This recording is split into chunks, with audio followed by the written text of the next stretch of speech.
Okay, we're going to talk about working with buyers. So, kind of to your question a little bit, the market is shifting. It is December of 2022 right now. So, we've been transitioning out of this crazy seller's market where buyers just have to do anything at all. They have no leverage. They just see a house, write an offer, lose it. See a house, write an offer, lose it. See a house, write an offer, lose it. And so there's not a lot of conversations you have to have with your clients other than, hey, if you like it, write an offer because someone else is going to if you don't. So that's kind of what you had to get across to them is this market is so crazy and so competitive that if we're not quickly writing offers or acting really, really quickly, someone else is going to come in and get these deals. So now getting back to a normal market, we create normal problems, normal conversations that we need to have when there's more inventory on the market, when houses are on the market for longer days on market, houses are priced, having price drops, price too high, that kind of stuff. Because previously you just made an offer. So now we're having to kind of set these expectations. And previously if you had a buyer and they didn't like something, they just kind of dealt with it. Now they have the opportunity to back out and find something else. And so some of your sales skills, some of your expectations that you need to set, and some of the processes are having to come back into play a little bit more. So working with buyers, number one thing, it's in every one of my trainings, we're going to talk about it every time I can. Setting expectations is the number one way you can make your life and your job easier as a real estate agent. So set expectations. You must discuss situations before they happen. So we talk about this a lot, right? Setting expectations is about having a conversation before something happens. If you tell someone about something after it happens, it's not helpful. They've already created whatever worry, they've already freaked out or whatever in their head. So now you explaining it to them doesn't matter. They've already freaked out. So this is a scary process for home buyers. So what I always like to compare it to, imagine you are walking through a haunted house, right? This is your buyer's experience for buying a house. You're walking through a haunted house. You know nothing's going to hurt you or harm you, right? But you still don't know when something's going to pop out at you. And so if I can walk through that house with you and tell you that there's a skeleton behind that corner, and then when that skeleton pops out, it's less scary, right? But if you didn't know where or what corner or what was going to pop out, and it popped out, it freaks you out. Right? Get your heart rate going, you get irrational, you might ball your fist a little bit, you don't know, you're freaking out. So if it's all, same exact process exists when you have a buyer going through this process. They're afraid, they're scared, they're about to spend tens of thousands of dollars cash, go into hundreds of thousands of dollars worth of debt, move their family, change schools, blah, blah, blah, blah, blah, blah.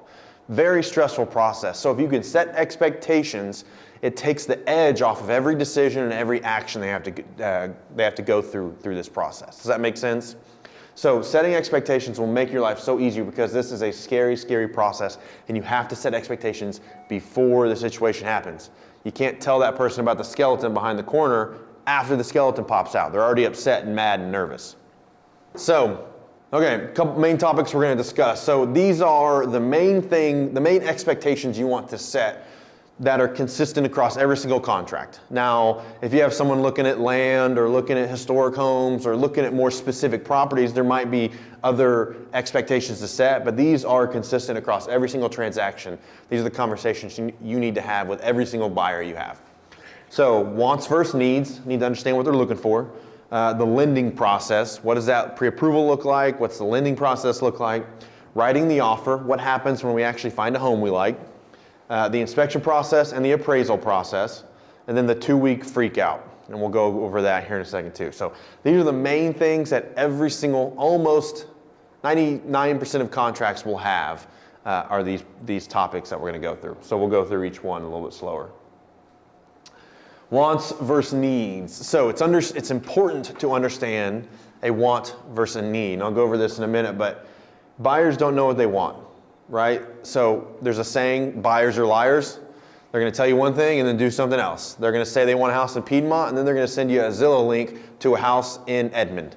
Right? They don't know what they want until they see it. So what I say is work within their needs and be broad with their wants. So a want is like a jacuzzi tub, a fireplace, granite in the kitchen, a large backyard, covered patio. These are things that I want. But if I see a house that I love that doesn't have those things, I'll still buy it. Needs are going to be like basic specs, bed count, bath count, square foot. If someone's handicapped, does it need to be ADA accessible? These are things that I cannot compromise. I have to have these things. So if I have 4 kids, I can't buy a 2-bedroom house, even if it has an awesome jacuzzi tub and a fireplace, right? So these are needs versus wants. Does that make sense? What can I bend on and what can I not bend on? If my kid is a junior in high school, I have to be in that school district. We're not changing schools. So location might be a need, but a big backyard or a 3-car garage might be a want. So understand what they can bend on and what they can't bend on, and then be broad with their, work within their needs and be broad with their wants. So a note I have here on this one is, so an example might be like, they tell me, I grew up with a fireplace. I have so many great memories at Christmas time and the wintertime life. I have to have a fireplace. Okay, well, I find this perfect house that matches everything else. Checks every other box you guys want, but it doesn't have, it's got a gas fireplace instead of a wood burning fireplace or something. So when I send them that house, I know a fireplace is a big deal, and this doesn't have what she wants. So I have to reaffirm what she's told me and acknowledge the fact that it does not have that thing. Does that make sense? So I have to say, hey, I know this doesn't have that wood burning fireplace you love, but it checks every other box. Let me know what you think. And you have to say that and have that conversation, because what's going to happen is they're going to think, Brett's not listening to me. I told them don't send me a house unless it has that wood burning fireplace. Same thing if carpet. Someone's like, I don't want carpet. I send them a house that's perfect or looks great or matches their criteria. It has carpet. I have to reaffirm and acknowledge what it's missing. Reaffirm what they want and acknowledge what's missing. Hey, I know this has carpet, but it checks every other box you might want, and maybe we can look at switching it out for some hardwoods or something. Does that make sense? So reaffirm what they told you, and then acknowledge it, and then you can move past it without them thinking, you're not listening to me. You don't know what I'm saying. I use that tactic a lot when I'm capturing buyers at open houses. When a buyer comes into an open house or a sign call, I'm gonna get real basic stuff from them, right? Because it's a short conversation. So if they say I'm looking for this, this, this, and this, it's probably not out there, right? Because they probably would have found it too already. So we have to work within their needs and be broad with their wants, because they don't know how to do that in their own head yet. So that's where I can say, hey, great to meet you on Sunday, blah, blah, blah. Hey, I found this house. It doesn't have that thing you wanted, but it has this, this, and this. Tell me what you think. And that way I'm acknowledging, or I'm reaffirming what they said and acknowledging what it doesn't have, and then I can move past it and get their opinion on this property. And then the more houses I show, the more I can see how vital is that thing. Do they really care, or do they just watch an episode of HGTV the night before and they thought it'd be cool to have, right? So I can probe and find out what the difference is. But that was a big thing. When I was brand new doing a bunch of open houses, I'd have great conversations, I'd have great meetings, I'd get contact information, and then I'd go to the MLS and type in what they want, and there'd be nothing. And they'd be like, dang it. I'd set up a search, nothing would pop up. A month later, something pops up, says, hey, this search for Doug, send this to Doug. Well, Doug, that was 3-4 weeks ago. Doug's gone now. I'll never talk to Doug ever again. So the idea is immediately I need to start communicating with them immediately on either Sunday night or Monday. So if I can't find anything, I'm going to send something. I'm going to reaffirm what they said, acknowledge the difference, and then see if I can get them out to look at a house. Does that make sense? And that way you're still listening to them, but you're trying to get them out into something. So buyers' needs make sense, wants versus needs. So you need to have this conversation, set those expectations with people. So again, set expectations regarding the probability of finding what they want. So that's where I say, if you're looking for a specific property, like I'm looking for only historic homes, or I'm looking at only houses on land, right? I want under 200 with a 60 by 40 shop with a pool and 2,000 square feet. Okay, nothing like that's sold in the last year. So what can we bend on? Have that expectation. I plugged in your criteria. I looked at everything that's ever sold in the last 2 years, 3 years, 1 year, 6 months. Nothing's popped up. So what can we bend on? Do we need that shop? Can we build our own shop? Have that kind of conversation. Again, I want to live in Mesta Park under $250,000, 300, whatever. It's like, okay, nothing's sold. I looked, nothing available and nothing sold like that. So have you thought about maybe this neighborhood? Have you thought about maybe, stuff like that? Does that make sense? So figure out, set that expectation up front. Otherwise, you're just gonna be running around to every single property that's ever been built in the history of the planet with that buyer, and they're not gonna like anything or wanna buy anything. And so you have to set expectations, be broad with their wants, and work within their needs. A lot of people can't get out of their own way. They don't know what they like or want, and you have to kind of guide them into what works for them and what's good for them, what's perfect for them. The lending process. So again, the best thing you can do, best case scenario, if you get a referral from a client, is like, hey, this is the old one. So you can say, hey, let's meet up at Starbucks. Let's sit down. I want to go through this whole process for you, right? Hey, Miller, my friend gave me your information. I'm thinking about buying a house. Perfect. Let's meet up here at the office or go to a Starbucks. I want to talk to you about the whole process. And then bam, we're just going to have all these conversations, one after another. Now you've set all those expectations. If it's not a referral, if it's like I met him at an open house or a sign call, I need to have these conversations across our relationship. Now, if I'm in an open house, they're not going to sit down with me and talk about these things, right? I have to be quick. I have to capture them. I have to be likable, do all those things. So when I go show them the first house, then I have conversation 2 and 3. The next house, maybe I have conversation 3 and 4. Or at this house, I talk about this. At the next house, I show them, I talk about that. Does that make sense? So you can have these conversations organically, naturally, but they have to be had. I can't have writing the offer conversation when they love a house and want to write an offer. Now it's too late. Now the fears of the offer writing are already set, and I haven't set that expectation yet. I can't talk about the inspections after the inspections or at the inspections, right? So you can have these conversations across time. Best thing to do is sit down with them and explain everything, but you can have them across time. Just make sure you're having them before the event happens. Does that make sense? Because in your first several years or until you start getting some referrals, a lot of your business is going to be captured business from open houses, FSBOs, sign calls, that kind of stuff. So you need to be able to have these conversations over time organically while you're walking through a house, while you're sitting at an open house, while you're on the phone, while you're texting, that kind of stuff. So the lending process, again, you want to make sure they're pre-qualified. And if it's a referral like I talked about, sometimes the way I find out if they're approved or not without coming out and saying, are you pre-approved? Because that can be abrasive sometimes, and if you're trying to capture business, what it really sounds like is, can you even afford this house? And you don't want it to sound like that. So the best way I've learned to find out if they're pre-approved or not is ask, are you guys happy with your current lender? It's an assumptive question. I'm assuming they've already talked to a lender and they're already approved. If they are, they're going to say, yes, I love them, or I went online and did this, or they're going to say, we haven't talked to a lender. I'm going to find out what their approval situation is by asking that assumptive question. And it's not abrasive or rude. It's, are you guys happy with your current lender? Very simple process. So refer to a lender. There's a lot of technical questions, especially nowadays with rates and buy downs and blah, blah, blah. Everything's changing. It's a very volatile environment for lending right now. So refer to a lender for all those questions. I was talking to a builder earlier. I think the market will slowly kind of come back to normal once there's more stability in the rates. Because someone might decide to buy a house, get pre-approved, shop for 30 days, and then the rate might be a point higher than it was 30 days ago. It's just very volatile right now. So when some stability comes back to the lending markets, I think sales will start to climb and all that kind of stuff. So refer to a lender for a very volatile market that we're in right now, or any time. It's important you work with a lender you trust. Try to avoid out-of-town lenders. They're not bad or crooked or anything like that. They're just far away. They care less. You think they really care if they don't close your $250,000 house on time in Oklahoma City? They don't care.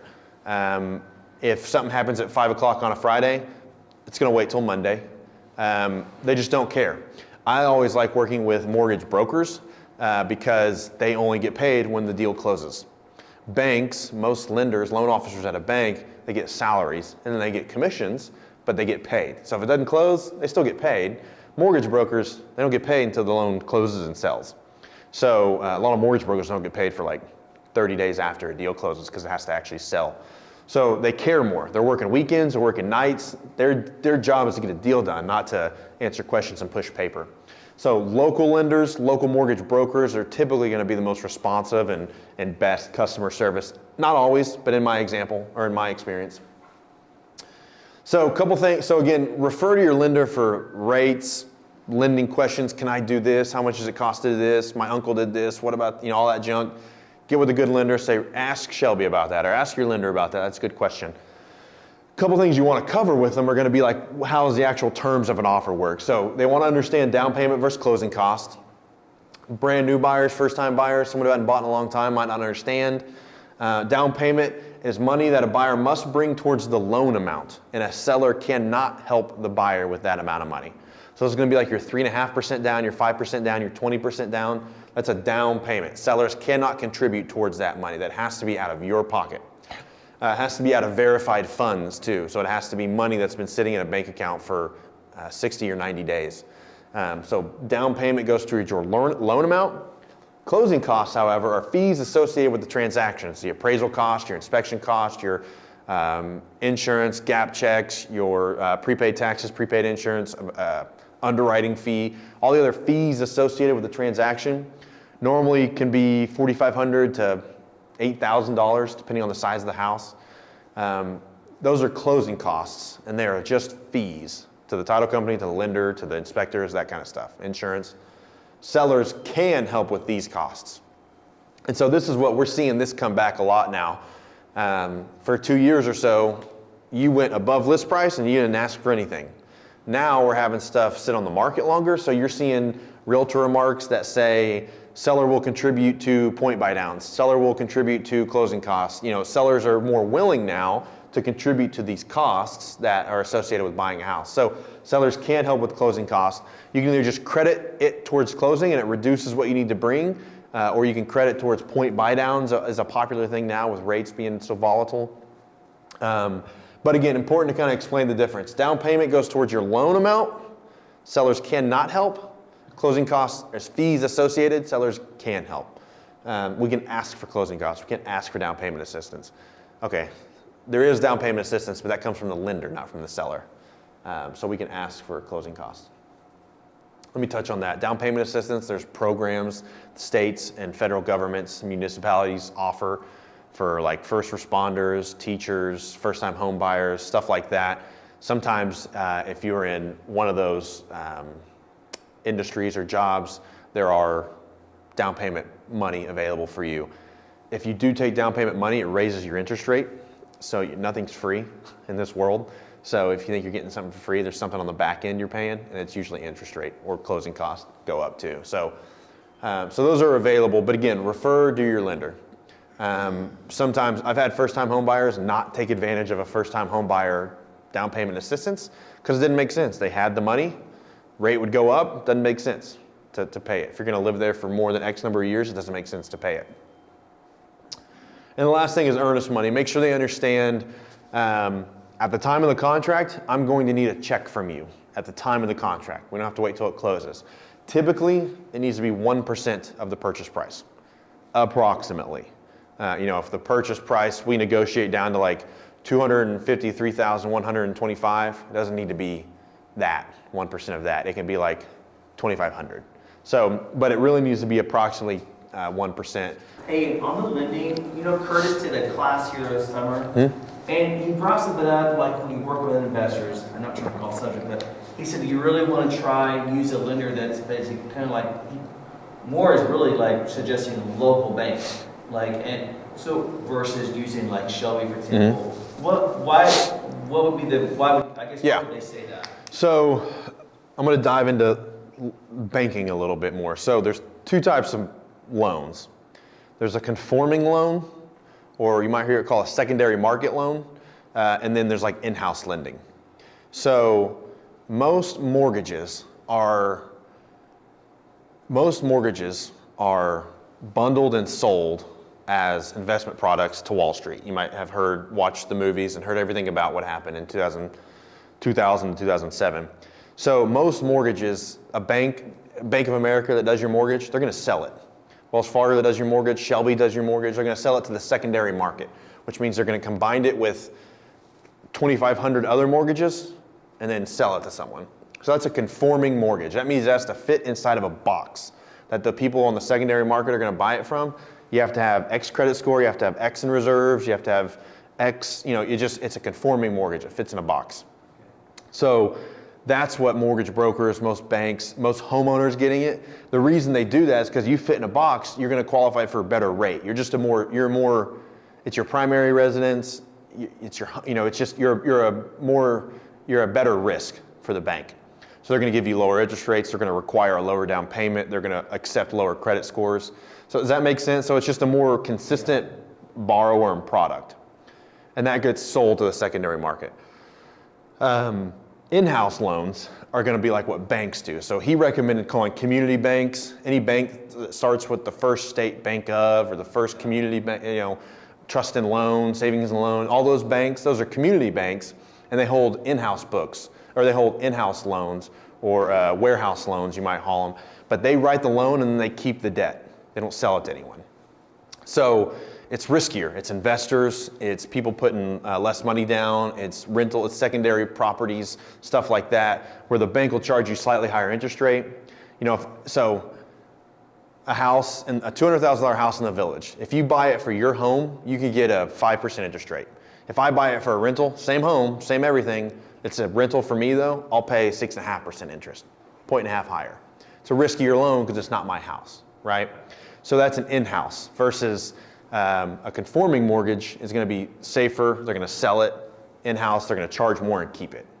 So investors work with community banks more, local banks, and they're more, they are the debt holder. So they can make their own call. Versus if I'm selling it to the secondary market tells me the box I need to put that loan in. Does that make sense? So I can be more flexible. If I'm a local bank working with an investor, I can be more flexible on my terms, the deal, the price, the appraisal, blah, blah, blah. Okay. Does that kind of make sense? Yeah. Try not to go too deep into that, but basically it's what happens to the debt after the loan is written. Does it sell to the secondary market? If it does, they want it to be in a conforming. If it doesn't, they keep it. Mortgage brokers are going to work with an investor, or are they going to try to? Yeah, they are. So investors can still get secondary market mortgages, like conforming loans. They're just not as desirable. You can't get as many. There's the lower risk threshold. I think you can only get like 10 conforming mortgages on rental properties through like Fannie Mae, Freddie Mac, which are the main investors for secondary market loans. So I can go get 100 loans through a bank if they let me. They probably won't because it's too much, but I can only get 10 through the secondary market. It makes sense now. Yeah, so that's it just allows, it's a higher risk threshold banks will take, so they'll charge you more money, but they'll give you riskier loans, in their eyes, riskier. Versus a mortgage broker or bank, it's going to be a secondary market. Okay. Does that kind of make sense? I hope I explained that kind of well. It's a very, very complicated, complex ecosystem, finance, all of finance, especially when you talk about mortgages. But that's where, as I've done my own personal investing and bought houses and met lenders and stuff, met banks, it's very much, if you're getting a home loan, it's like, it is what it is. You need this credit score, you need these reserves, you need this down payment, you need blah, blah, blah. Banks, if you can have more relationship banking, where if they like you and know you and trust you, they'll be lenient with you. They won't require this, they won't ask for that, that kind of stuff. So relationship banking exists more with those community banks and stuff. That makes sense. Versus, Wells Fargo, US Bank, there's 3 or 4. Chase used to do it, used to buy up every freaking mortgage in America. There's like 4 banks that bought all of them. And so they don't care about you at all. You're a number inside of a bigger number, inside of a bigger number that they buy. And so it's just, you have to match it and it sells out. Hope I didn't just confuse everyone in that. That was. No, thank you. Okay, writing the offer. So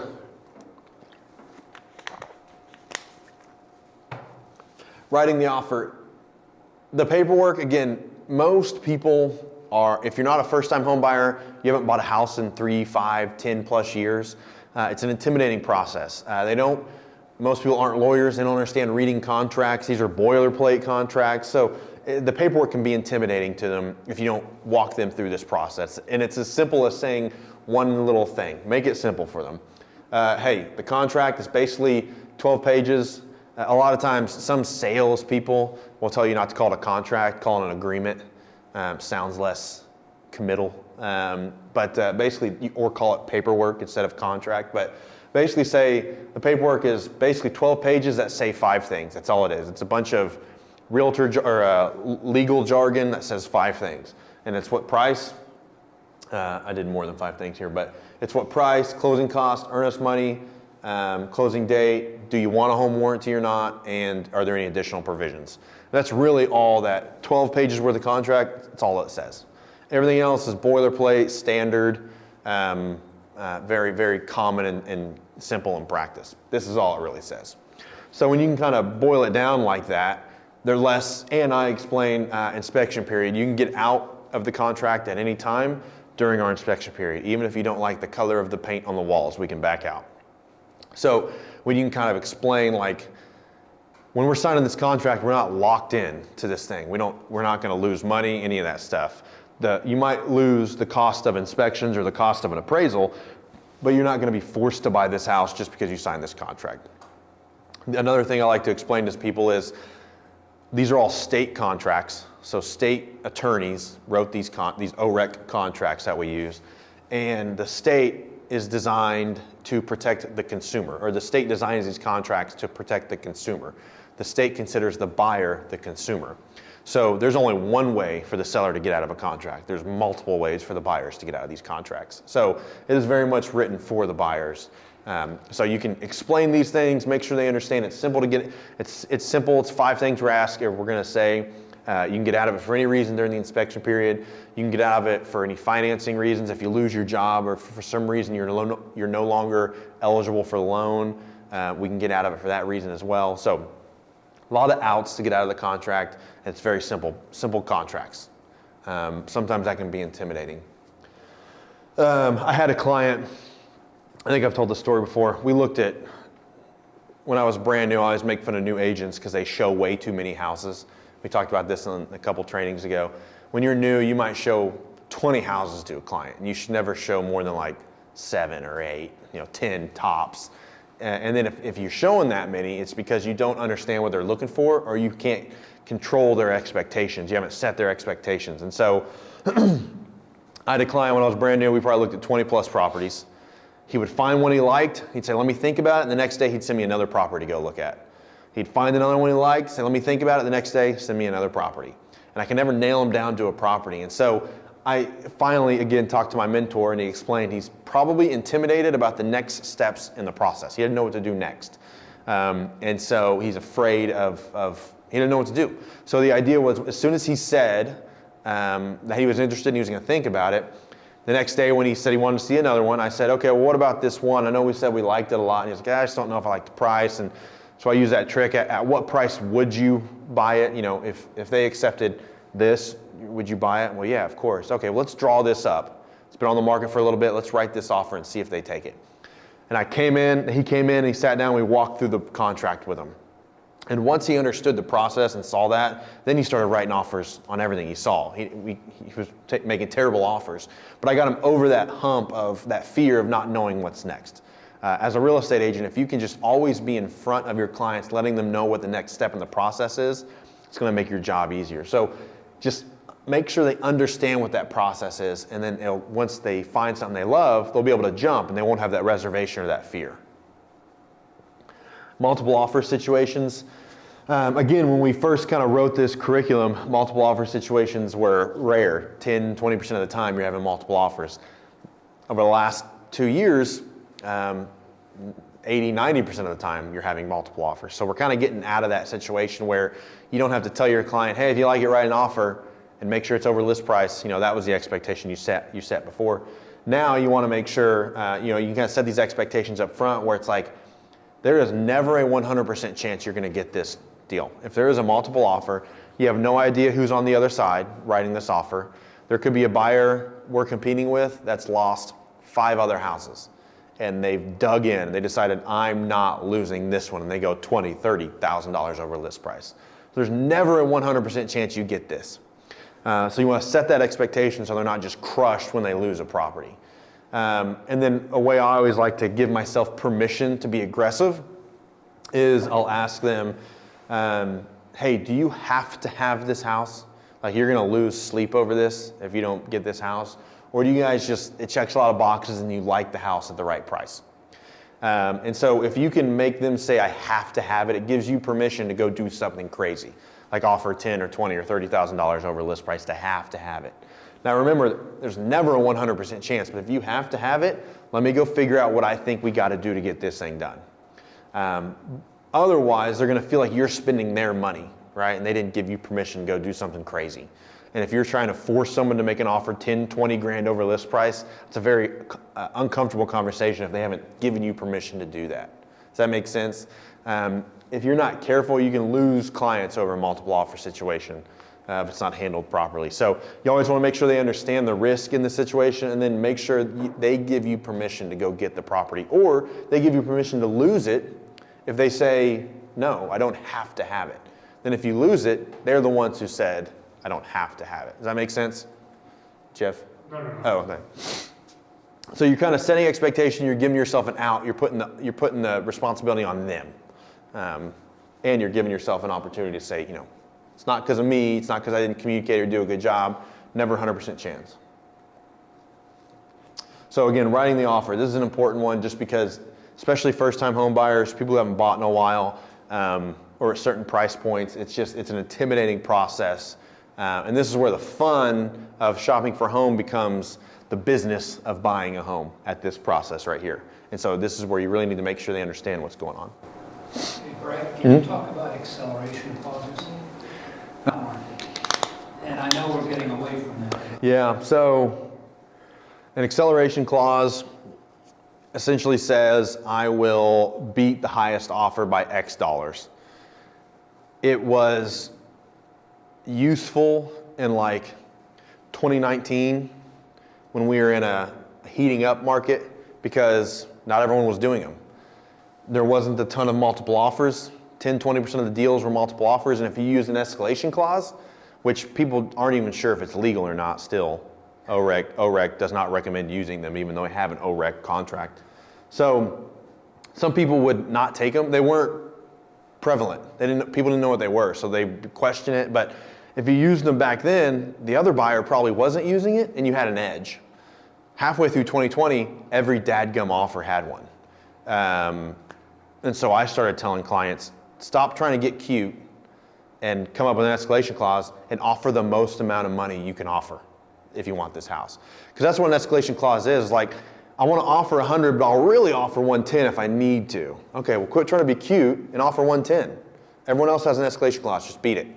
So that's what I was trying to get across to my clients. But essentially what an escalation clause is, it says, I'll offer this, but I'll really go up to 110 if I can beat someone in the middle. Does that make sense? I thought they were silly. I thought they were a waste of paperwork.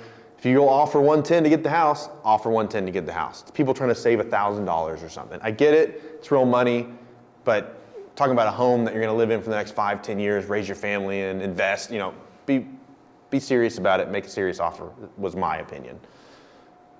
Not a lot of people agree with me because every single offer had an escalation clause. I did a small study. The results are probably anecdotal, but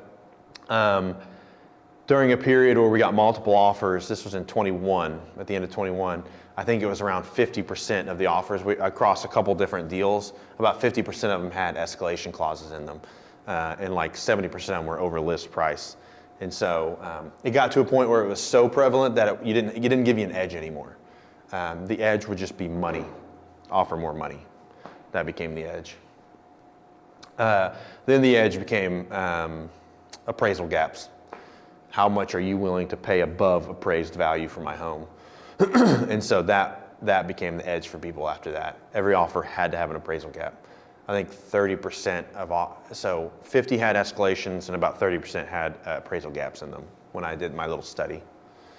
So not as many as I was expecting, but those are the people who won the bids, were appraisal gaps. Okay, the inspection process and the appraisal process. Important to understand the difference. So inspections, hopefully you've heard me harp on this before. So in my first year, part-time, I sold 9 houses. I think I had 14 under contract to that period.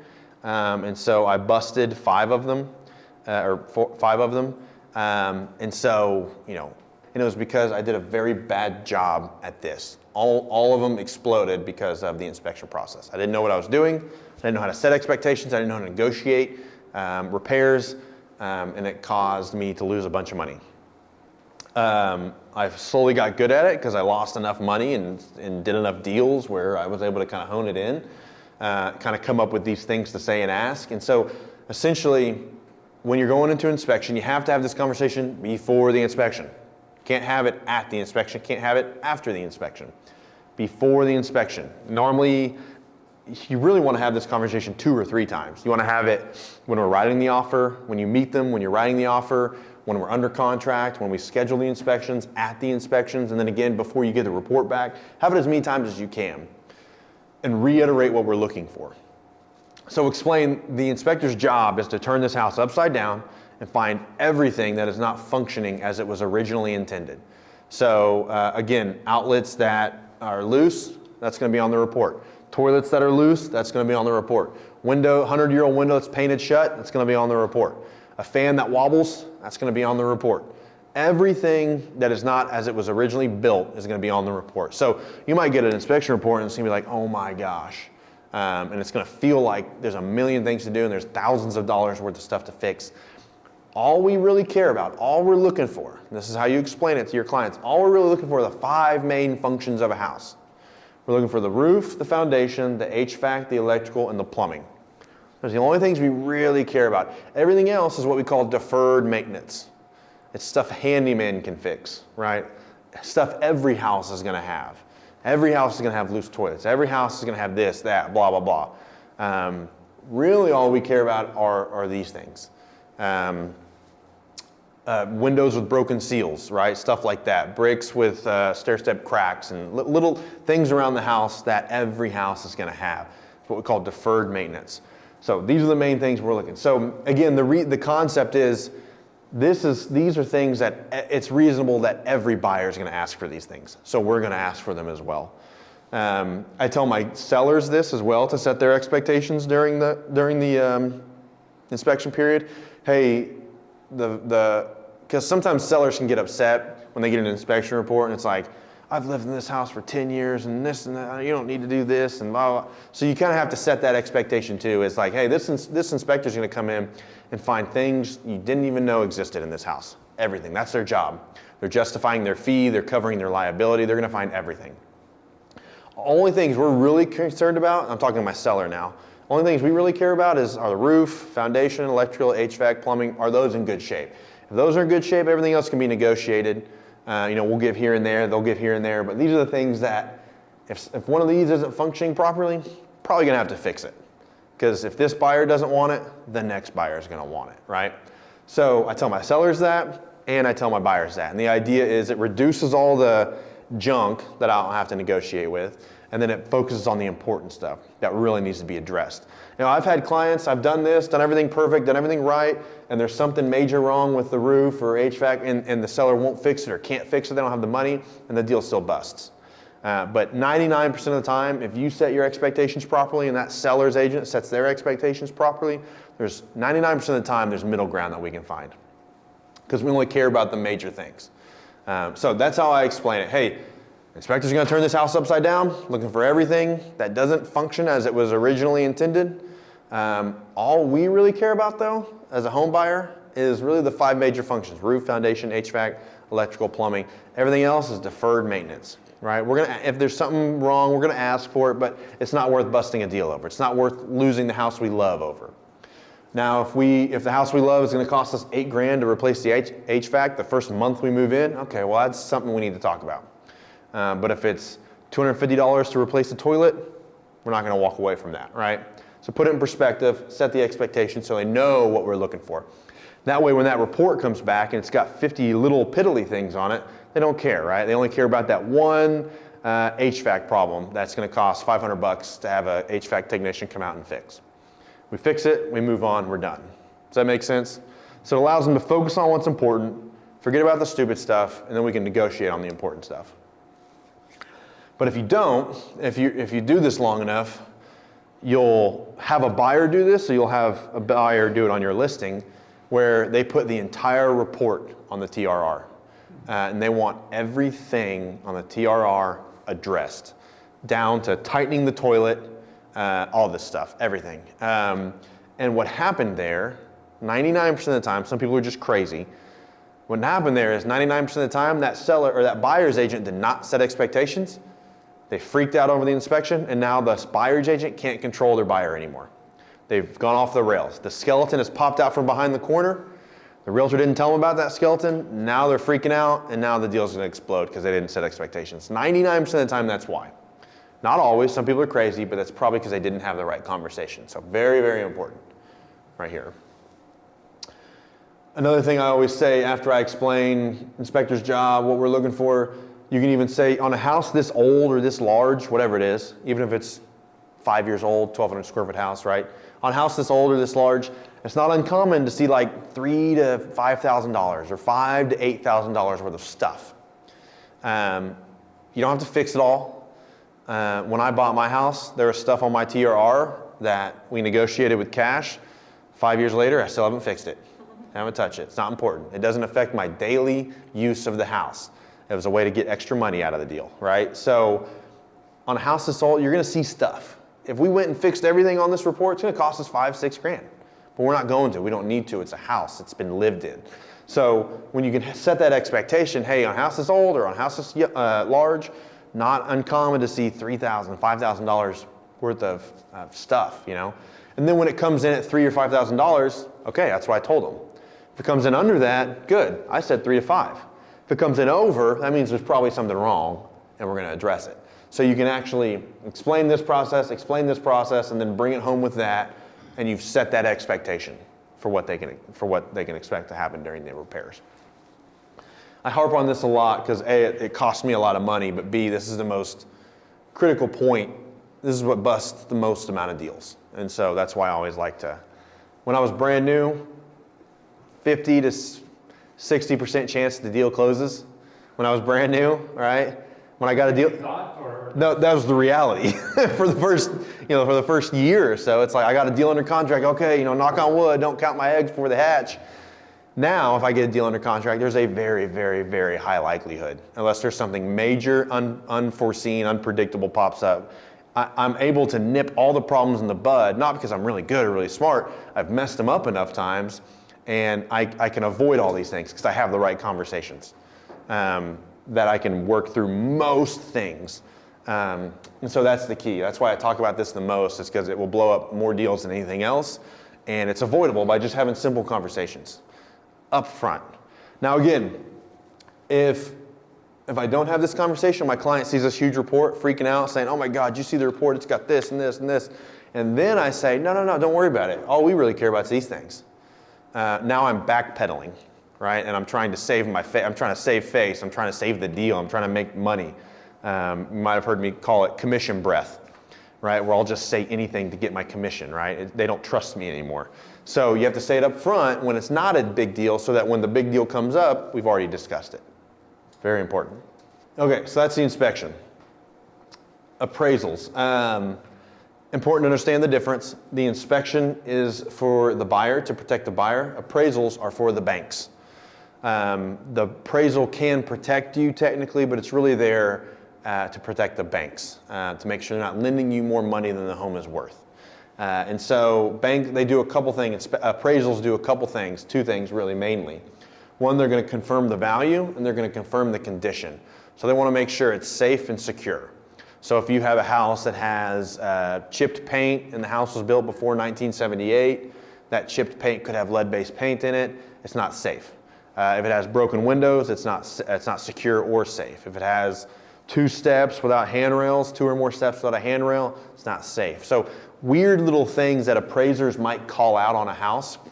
It's really to ensure the home is safe and secure, but sometimes they take it a little too far. FHA is, they're known for taking this a little too far. VA is known for taking it pretty far. Conventional loans are more standard. You're not going to find crazy stuff. But appraisers can sometimes require things to be fixed. So again, if there's steps that are more than 2 steps, if you have 3 steps going into a basement and there's no handrail, an appraiser might require you to install a handrail. If there's chipped paint on a house that's built before 1978, an appraiser might require you to scrape and paint the house. If there's evidence of foundation, appraisers can sometimes make you get a foundation inspection. So it's for the bank's protection to make sure there's not liabilities and that the value is accurate. That's really what it's for. It's not for the homeowner. The homeowner uses it, they want to know what their value is, but it's there to protect the bank. Does that make sense? If you're buying cash, a lot of times you don't get appraisals. You don't need them. Sometimes they get them because they want them, but you don't really need it because, again, we talked about this last week. As a real estate agent, I'm going to look at the same data an appraiser is going to look at. So I can tell you approximately what it's worth. An appraiser does not make it worth that much money just because they say it's worth that much money, right? A home is only worth what it can sell for. And so if you're just buying a house because you like it, and I, as the agent, tell you I think it's in the range, then there's no need to go spend $500 on an appraiser. But some people do. Some people want to. But important to understand, we're going to get an inspection for your protection to make sure the home's in good shape. There's no hidden things that are going to pop up on you. And then appraisers for the bank's protection to make sure the value is good and to make sure the condition it's safe and secure.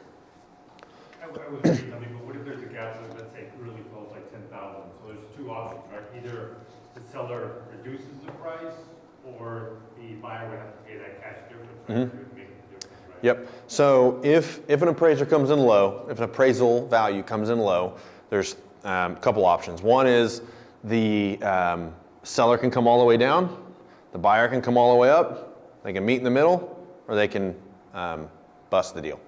Those are really the options. So sometimes it depends on how egregious the discrepancy is. If it's huge or if it's small, sometimes buyers will, it depends if there's multiple offers or not. It really kind of depends on who has the leverage. If the home was on the market for one day and there's 3 offers, seller has the leverage. You don't like the price, I'll give it to the next guy. If it's been on the market for 6 months, no offers, sometimes the buyer has the leverage. So it's a negotiation. But yeah, the options are seller comes down on the price, buyer brings the extra in cash. The bank won't give them the money, so they have to bring in the extra in cash, or they meet in the middle somewhere. All right, the 2-week freak out. So this is something I started experiencing when I was new, again, because I probably wasn't doing a good job setting expectations, but I went ahead and added this to the list because I think it's good to talk about. It's an overarching thing that covers a ton of stuff, but when you talk about it, you can refer back to it. So the idea is that when you're getting a home loan, when you first go under contract, the lender and the title company, they're all going to ask for all this stuff. And then it's just going to kind of sit there for a week or 2 weeks or so. And then by that time, you're about 2 weeks till closing. And they're going to start they're going to start checking the title. They're going to start doing all this pre-approval stuff. And they're going to find things. Or repairs are going to be found. And so stuff's just going to pop up around that 2-week mark. And so the idea is that no matter what, every deal is different. Something is going to pop up, right? A skeleton's going to pop out from behind a corner. Me as the realtor, I don't know which corner it's going to come from, but I'm telling you there's a skeleton in the room and it's going to pop out somewhere. So that when it pops up, I can say, here it is. Here's the thing I told you about, right? And that's the idea here, is that all this stuff that's going on is going to come to a head in about 2 weeks, and if there's problems, it's going to pop up. And if lending and title and repairs are all good, something's going to happen. And it's going to cause everyone to kind of freak out a little bit.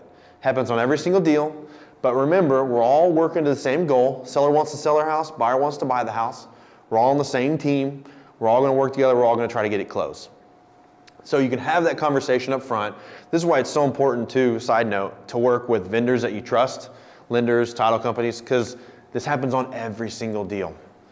And I've had agents say, you told me this. You said, I had the most smooth deal that ever closed. And you don't say that kind of crap until after it closes, because the minute you say that is when some of this rears its head out. So you better knock on wood anytime you ever say that again. Luckily, it had closed already.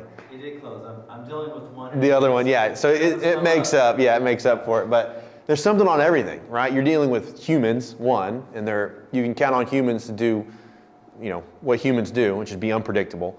And so you can count on that. And then we're dealing with houses. We're dealing with tons of money and humans. So something's going to happen. And so when you can work with good vendors, a bad vendor or a vendor you don't have a good relationship with, when something goes wrong, they're trying to play the game called save my butt. throw someone else under the bus. And so when something goes wrong, and the lender might say, well, the realtor didn't get me this and this until 2 days later, or the lender still hasn't gotten me this, and it just starts playing the blame game with each other. You work with good vendors, and we all start to try to fix the problem, right? You work with people you have good relationships with, we all start to fix the problem. I've gotten in passive-aggressive arguments with lenders and title companies all the time because they're just starting to throw people under the bus and say it's not their fault.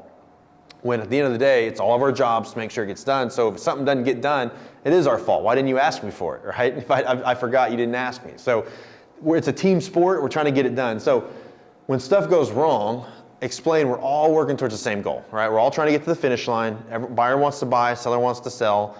But explain to them, I usually have this conversation either at the beginning at Starbucks when I'm meeting them like we talked about, or at the time of contract when we're writing it and say, here's kind of what's going to happen next. But just be prepared, something always pops up between title, lender, inspector, repairs, something's going to pop up. Everyone's going to kind of freak out, but don't worry, we're going to get it taken care of. And sometimes nothing freaks out, but stuff pops up and I don't have to reiterate what I told them.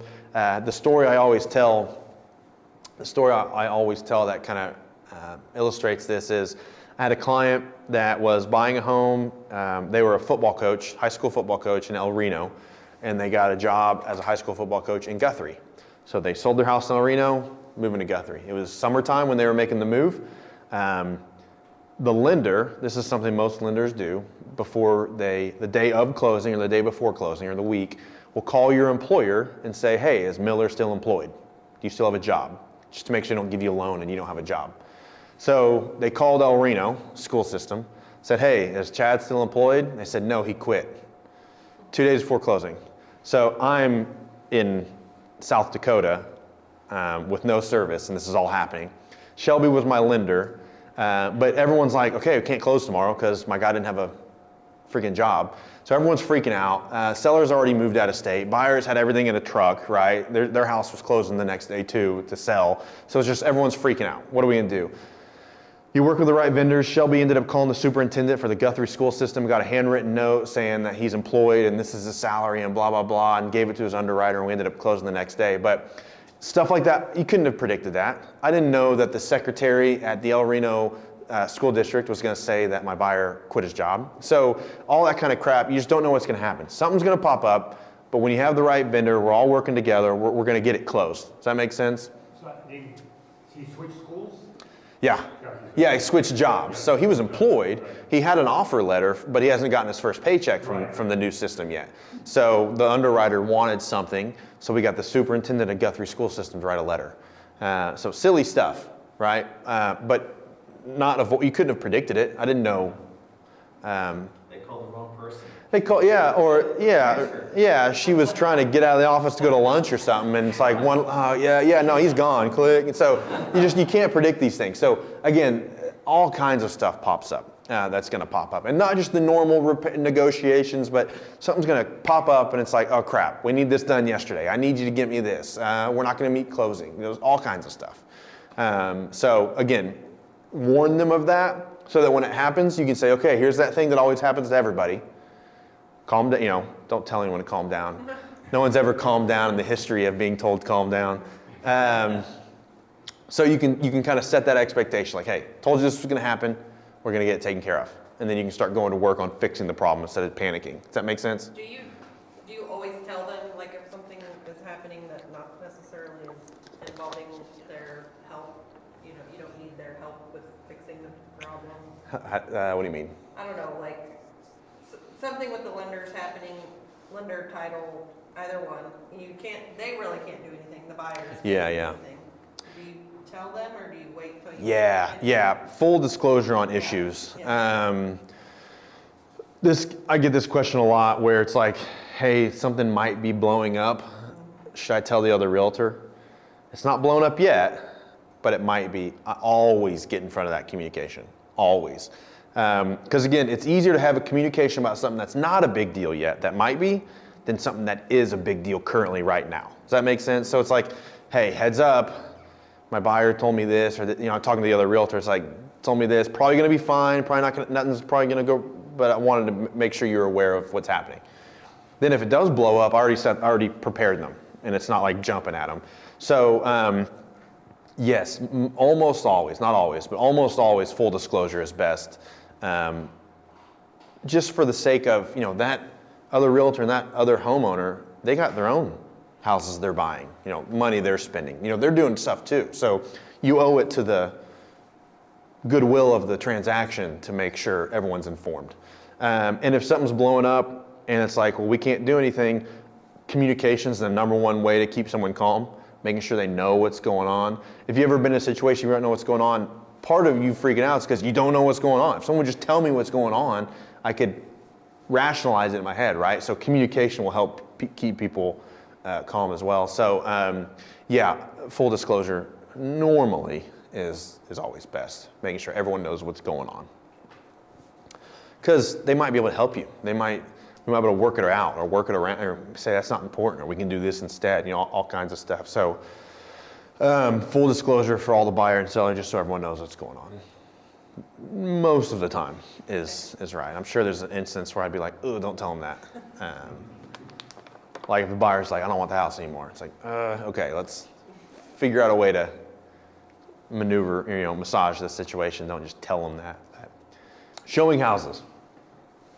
So most of the course is about setting expectations, preparing for the transaction.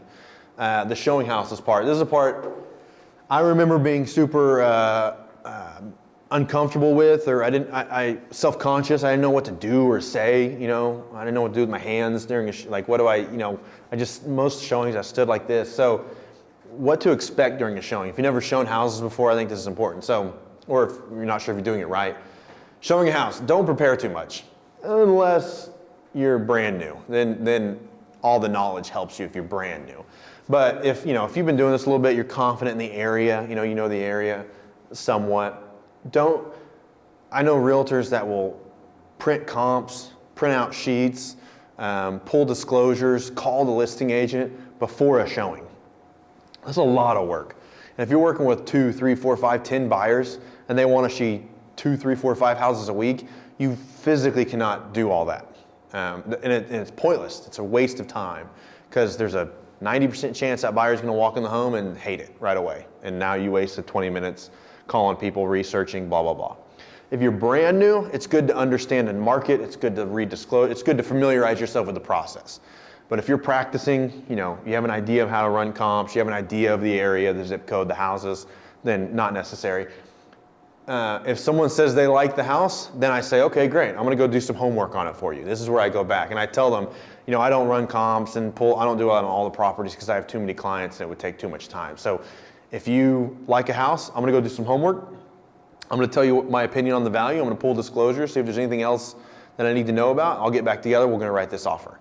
So you can get out of that situation and not know, you're not going to write the offer right there in the living room anyway. So I always just say, let me go do some homework. I'm going to get this. What questions can I get answered for you? I'm going to do this, this, and this, and then we'll get back together tonight and we'll write the offer. So to save yourself tons of time, again, unless you're brand new and you want to learn and consume knowledge and information, do all that stuff. But if you're working with a bunch of clients, even if you're working like 2 or 3 clients, that would consume hours of your week in just doing research. So don't do it until they like the house, then tell them I'm going to go do some homework. I'm going to find out what I think it's worth, look at the disclosures, answer any other questions you might have. Does that make sense? Frees you up to be doing the people business, which, the people stuff, that's the valuable stuff. We are not inspectors. Not all clients, some clients are like this. Guys are worse than females, where they walk through a house and they're like, looking at the water tank and looking at the HVAC. It's like, I get it.